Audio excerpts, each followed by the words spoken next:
जय श्री राम। शंखनाद में आपका स्वागत है। आम आदमी पार्टी में इस्तीफों की झड़ी लगी हुई है। एक के बाद एक इस्तीफे हो रहे हैं और अब केजरीवाल सरकार में मंत्री और अरविंद केजरीवाल के ही करीबी नेता कैलाश गहलोत ने इस्तीफा दे दिया है। कैलाश गहलोत ने एक लंबी सी चिट्ठी लिखकर अरविंद केजरीवाल को भेज दी, इस्तीफा दे दिया और उनका इस्तीफा स्वीकार भी हो चुका है।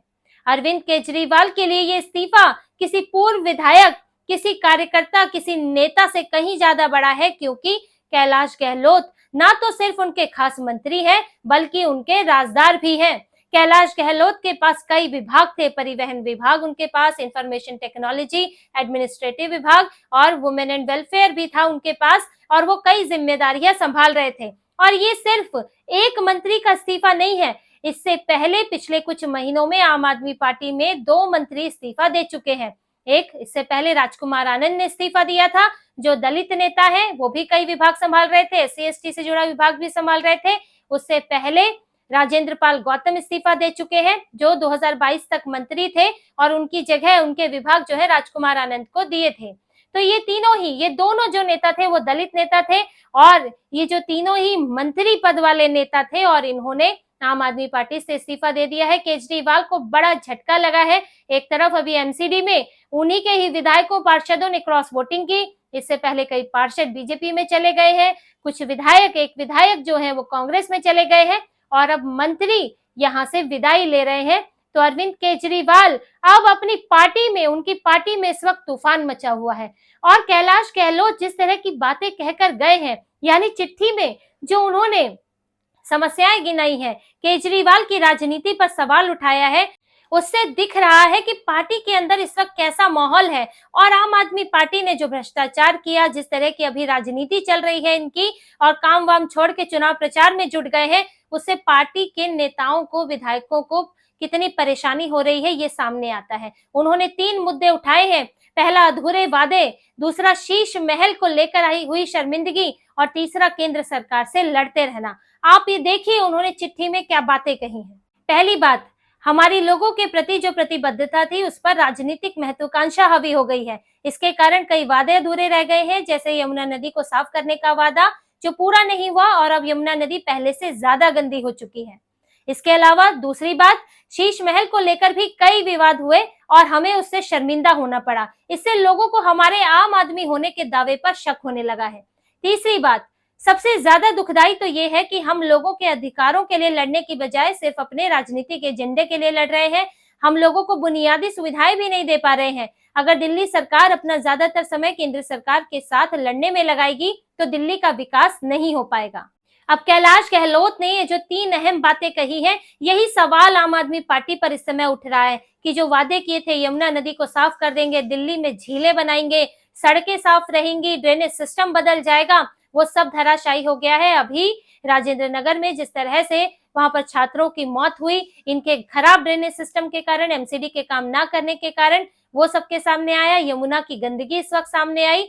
तो ये पूरा माहौल अरविंद केजरीवाल ने क्या दिल्ली के साथ किया है ये दिख गया। शीश महल में टोटो स्मार्ट टॉयलेट तो सबके सामने है, किस तरह के 64 लाख का टीवी और 1 करोड़ के पर्दे और लाखों लाखों के विदेशी टाइल्स, ये सब वहां पर दिख रहा है। कैसे अरविंद केजरीवाल स्मार्ट टॉयलेट भी निकाल कर ले गए। और ये बेहद शर्मिंदगी की बात है, क्योंकि ये सब बातें विधायकों से उनके सामने उठती है, कार्यकर्ता पूछते हैं, कार्यकर्ताओं से लोग पूछते हैं, तो ये कॉन्स्टिट्यूएंसी में जवाब देना होता है, अरविंद केजरीवाल को जवाब नहीं देना होता है। और तीसरी बात, जो वो पूरे टाइम केंद्र सरकार से लड़ते रहते हैं। पानी की बात हो तो दूसरे जिम्मेदार, यहाँ पर गर्मी भी है तो दूसरे जिम्मेदार, सड़क की समस्या तो केंद्र सरकार जिम्मेदार, हर चीज के लिए केंद्र सरकार जिम्मेदार है। तो फिर आपकी सरकार की जरूरत क्या है? फिर यहाँ पे बीजेपी लाए या कांग्रेस लाए जो सामंजस्य बैठा सके, चाहे कोई भी हो। आपको, आप जब सामंजस्य नहीं बैठा सकते तो फिर आपकी जरूरत क्यों होगी? तो अरविंद केजरीवाल ने जिस तरह का राजनीति वो कर रहे हैं, उससे पार्टी के लोगों को नुकसान हो रहा है, उनके काम नहीं हो पा रहे। अब जब इनके विधायक लोगों के पास जा रहे हैं, आपका विधायक आपके द्वार, तो क्या कह रहे हैं कि हमने फलाना फंड पास करा दिया है, पार्कों के लिए, सड़कों के लिए फंड पास हो चुका है। यानी अब काम की बात नहीं हो रही है कि क्या काम करा दिया है, फंड की बात हो रही है। क्योंकि इतने दिनों में फंड भी पास नहीं हो पाया। अरविंद केजरीवाल जेल में मुख्यमंत्री बने बैठे रहे और उन्होंने कोई काम नहीं किया। स्टैंडिंग कमेटी नहीं बन पाई, एमसीडी का भी काम नहीं हो पाया, तो ना विधायकों का फंड पास हुआ, ना पार्षदों का फंड पास हुआ, और अब ये समस्या बन गए हैं। इसके कारण आम आदमी पार्टी में इसीलिए इस्तीफे हो रहे हैं, क्योंकि लोगों को उम्मीद नहीं है, और यही वजह से कैलाश गहलोत ने इस्तीफा दिया है। और देखिए, कैलाश गहलोत का सिर्फ एक मंत्री के तौर पर इस्तीफे की बात नहीं है कि आम आदमी पार्टी से कोई नेता जो है वहां आलोचना करके चला गया। यहाँ बात शराब घोटाले की भी है। जैसे कि आपको बताया, कैलाश गहलोत इनके राजदार हैं, और उनको ईडी ने शराब घोटाले के मामले में पूछताछ के लिए भी बुलाया था, क्योंकि वो उस मीटिंग में शामिल थे जो अरविंद केजरीवाल के घर पर हुई थी। मिनिस्टर्स की मीटिंग हुई थी, जिसमें शराब नीति पर फाइल दी गई थी, साइन कराए गए थे, और उनसे पूछा गया कैलाश गहलोत से कि भाई आपने साइन किस आधार पर किए, कि आपको ठीक लगा कि नीति सही है? तो उन्होंने कहा कि मुझसे मनीष सिसोदिया ने कहा था, वो उप मुख्यमंत्री है, वो इस विभाग के मंत्री हैं, आबकारी मंत्री थे, मुझसे सीनियर नेता है, उन्होंने कहा कि शराब नीति सही रहेगी, तो इसलिए मैंने साइन कर दिया। यानी कि मैंने इसको नहीं पढ़ा, उन्होंने सारी जिम्मेदारी, उन्होंने जो बताया उससे सारी जिम्मेदारी मनीष सिसोदिया पर आ गई। इसके अलावा उनके बंगले में, जो कि उनको सरकारी बंगला मिलता है, उस बंगले में विजय नायर को ठहराया गया था। अब विजय नायर कौन है? जो कि मास्टरमाइंड बताया जाता है इस पूरे शराब घोटाले का अरविंद केजरीवाल के साथ, कि उसने बड़ी शराब कंपनियों से इनका कांटेक्ट कराया, बकाडी जैसी कंपनियों से और इंडो स्प्रिट से, इनके मालिकों से बातचीत कराई। अरविंद केजरीवाल की डायरेक्ट बात हुई थी इससे इंडो स्प्रिट के मालिक से। तो ऐसे में विजय नायर जैसे आदमी को उन्होंने बंगला दिलाया कैलाश गहलोत का, और कैलाश गहलोत से जब पूछा गया कि क्या आपको इसकी जानकारी थी, तो उन्होंने कहा कि मुझे नहीं पता, ये बंगला मेरे कहने पर अलॉट नहीं हुआ। तो किसके कहने पर अलॉट हुआ, किसके पास है इसका हक? ये अरविंद केजरीवाल कर सकते हैं। तो कैलाश गहलोत पहले भी वो ये बात कह चुके हैं कि शराब घोटाले में वो बहुत सी सही जवाब दे चुके हैं। वो अपने ऊपर जिम्मेदारी लेके नहीं बैठे हैं कि अरविंद केजरीवाल को कैसे भी बचा लेना है। तो अब अगर वो आम आदमी पार्टी से जा चुके हैं, तो ऐसे में वो ईडी के सरकारी गवाह भी बन सकते हैं, और अगर वो सरकारी गवाह बन गए, तब तो बहुत से राज खुलने वाले हैं केजरीवाल के, मनीष सिसोदिया के, कि शराब घोटाले की जो और कड़ियां इससे जुड़ेंगी, और कई बातें पता चलेंगी, जो मिनट्स ऑफ मीटिंग गायब हो गए थे उस बैठक के, वो भी सामने आ सकते हैं, क्योंकि केजरीवाल के घर पे जो बैठक हुई थी उसकी डिटेल ही गायब है। तो ये कैलाश गहलोत का पार्टी से जाना अरविंद केजरीवाल पर शराब घोटाले के मामले में भारी पड़ सकता है। अब ईडी को कई नई जानकारियां मिल सकती है और अरविंद केजरीवाल की मुसीबत बढ़ सकती है।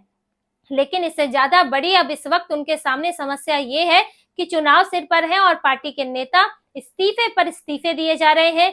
पार्टी में इस वक्त टकराव की स्थिति है, विद्रोह की स्थिति है। अरविंद केजरीवाल मनाने में जुटे हैं, लेकिन वो ये भी कह रहे हैं कि टिकट सबको नहीं मिलेगा, टिकट किसी किसी को मिलेगा, जिसको मिलेगा वो शांति से इस पर लड़े, जिसको नहीं मिलेगा वो भी शांति रखे, और ये सोचे कि केजरीवाल के लिए ही प्रचार कर रहे हैं, किसी उम्मीदवार के लिए नहीं कर रहे हैं। ये बात अरविंद केजरीवाल बार बार कह रहे हैं, क्योंकि पार्टी में इस वक्त कई लोगों का टिकट कट सकता है और इसके कारण अफरा तफरी का माहौल है। पब्लिक फीडबैक लेने की बात हो रही है। पब्लिक फीडबैक क्या होता है? जो केजरीवाल की मर्जी होती है उसी को ये पब्लिक फीडबैक का नाम दे देते हैं। जैसे रेफरेंडम भी कराते रहे थे पहले भी, झाड़ू हिला के बता दो कि कांग्रेस से गठबंधन करना है कि नहीं, अब केजरीवाल की मर्जी थी, करना है तो कर लिया। तो यही पब्लिक फीडबैक के आधार पर अरविंद केजरीवाल उसे देंगे टिकट जिसे वो चाहते हैं। और ऐसे में कई विधायकों में, कई नेताओं में खलबली है कि पार्टी से उनका पत्ता साफ होने वाला है, और अरविंद केजरीवाल इसके लिए भी उन्हें जिम्मेदार ठहरा देंगे कि उनका परफॉर्मेंस खराब रहा है। ये सब देखते हुए अभी विधायक जो है, ये जैसे ही महाराष्ट्र झारखंड का चुनाव खत्म होगा, दिल्ली चुनाव नजदीक आएंगे, तो अभी और इस्तीफे होंगे। इनकी पार्टी से अभी और लोग जाने वाले हैं, चाहे कांग्रेस में जाए, चाहे बीजेपी में जाए। मुस्लिम नेता होंगे वो कांग्रेस में जाएंगे, दूसरे नेता बीजेपी का रुख कर सकते हैं, इलाके के हिसाब से भी निर्भर करेगा। लेकिन आम आदमी पार्टी धीरे धीरे खाली होती जा रही है, और अरविंद केजरीवाल अपने रिजिड रवैये के कारण कि मैंने कुछ नहीं किया है, मैं सबसे अच्छा नेता हूं, और मेरा चुनाव है, किसी और का नहीं है, आप मुझे देखकर ही वोट दें, इन सब रवैयों के कारण आम आदमी पार्टी में बड़ी फूट की स्थिति है। और देखिए, चुनाव से पहले इससे बड़े बड़े इस्तीफे भी हो सकते हैं और अरविंद केजरीवाल को कई खतरनाक झटके लग सकते हैं। तो इसी तरह की और खबरें और विश्लेषण आपके लिए लाते रहेंगे। हमसे जुड़े रहिए, सब्सक्राइब कीजिए, कमेंट कीजिए। बहुत बहुत धन्यवाद। जय श्री राम।